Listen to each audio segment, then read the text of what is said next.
Well, howdy everyone, Cowy, your average sim racer here. We're back for a new season of racing in the Gen 3 Supercars. Push, push, push. Your tyres are cold, watch out. And we are at Spa-Francorchamps for round one. It is a cool track, and as you can see as we come down here, looks like they've updated it to the latest version of the track where they've, you know, moved the tyre bundle at the top of the hill here, opened it out a little bit more.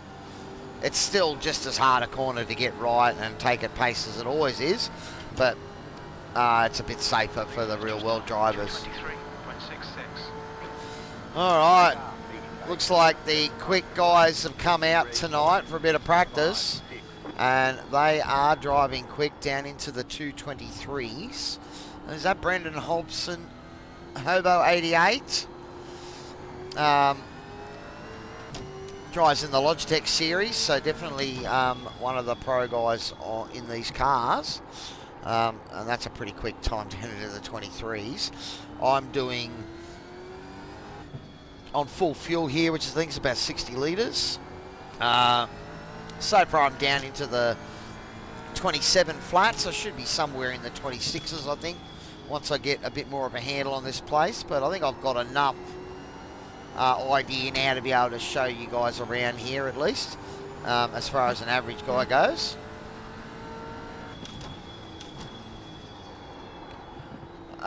This week, as you can see, I'm using a fair bit of the curbs. Safe to use them this week. There is no rain on the horizon for either server, so oh whoops, thought I was up in fourth then. So we don't have to do a wet portion of this track guide.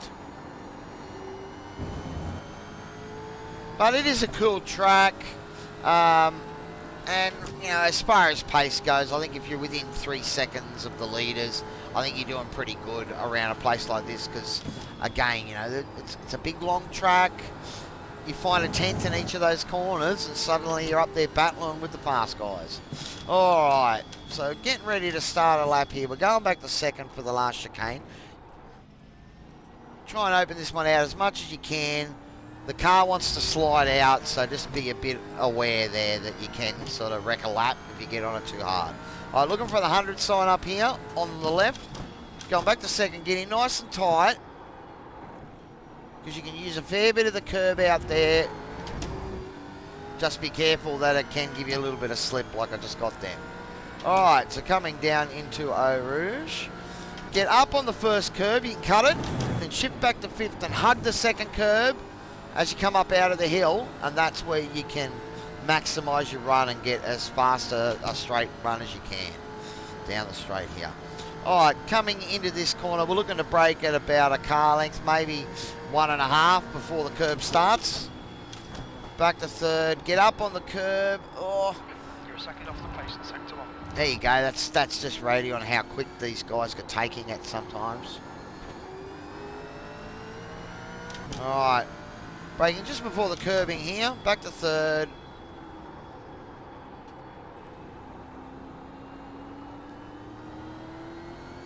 We're staying in third, using a little dab of brake to get the car turned in.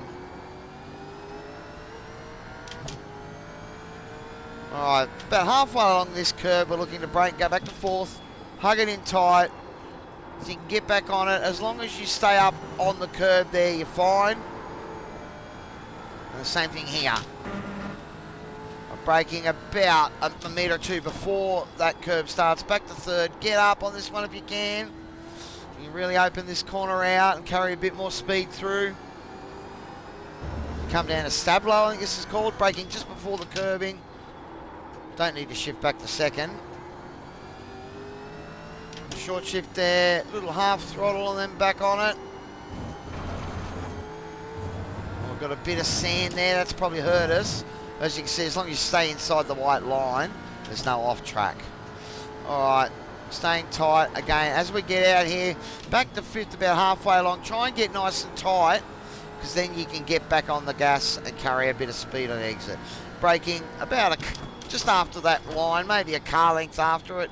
Back to second. Probably get up on that curb if you can. But there we go. There is a lap of Spa. There we go. Oh, I into the 26s. That's good.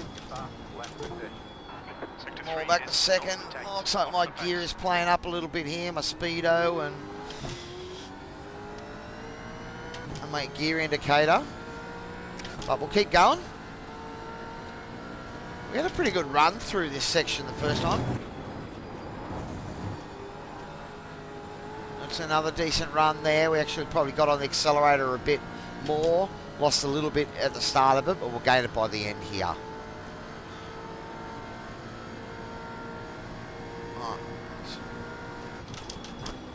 Yeah, I'm going to brake a little bit earlier there, I think, and try and make sure I get up on that first curb. Stay over to the left here to open this one out.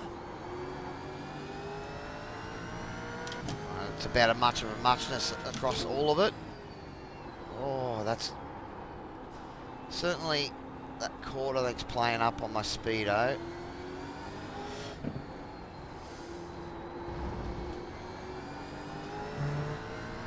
Probably just get thrown about by the motion. I might have to look at a way of taping it down or something. Now you can run fairly wide here, so you can run out on the curb, that's fine. Even though you can see it was slow, alright? But you can go right up on the curb there, it's just don't fall off the back of it. Oh, that second shift caught me out. It was a bit of a sloppy lap, this one. Alright. Normally I'm getting up into fourth before that corner. That's why I'm looking to shift. Alright.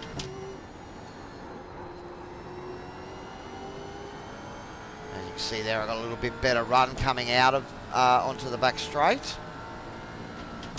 I'm going to probably open this corner out a little bit better so we can get a good judge. But as soon as you get out there, and you see, if you go too far past that white line, there's another track limits violation there. Alright.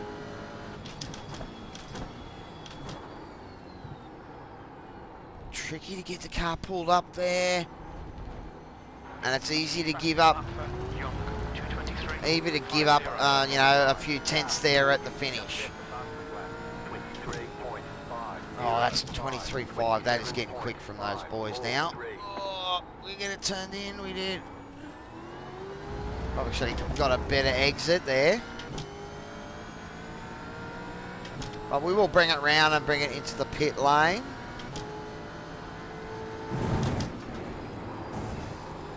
You can see there, it's the key to hug. You can cut a little bit there. I think as long as you stay on the curb, you're fine. It looks like we've got another tenth on the run down there. I think I'm closer to 2 car lengths when I'm breaking it down here, because I think definitely one of those corners you want to get up on this curb. Sector 1 is 0.7 up the pace. You see I found a bit of time there. It's certainly a bit quicker.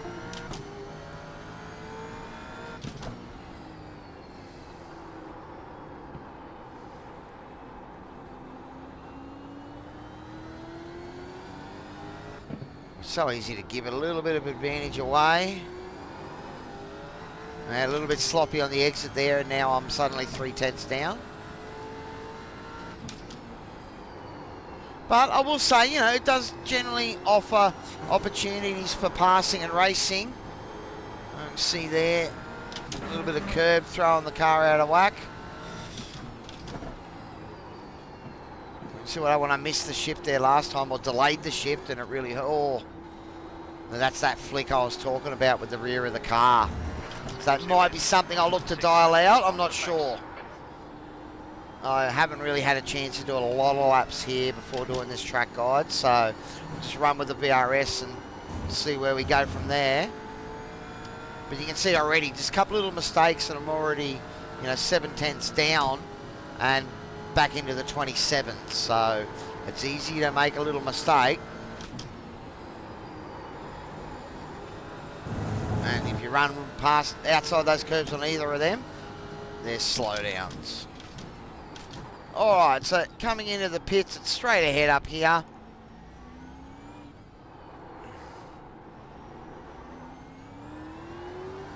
Look out for the pit speed limit. see there's not really much you can get wrong there. I suppose you could tag a wall, so just be aware of that. But you know, instead of turning onto the straight, you can just drive straight through there into the pit lane. 3, 2, 1. Right. Alright. There we go. That's it, go. Oh, well, the first lap wasn't too bad. I don't know if I'd Front put... 90%, left rear 91. Okay, so you're talking 2% a lap, maybe a little bit more, so definitely something to be aware of. You can see the car's idling nicely here, shaking me about. But I do hope you're all enjoying the track guides. Please give me a like and subscribe if you haven't already done so.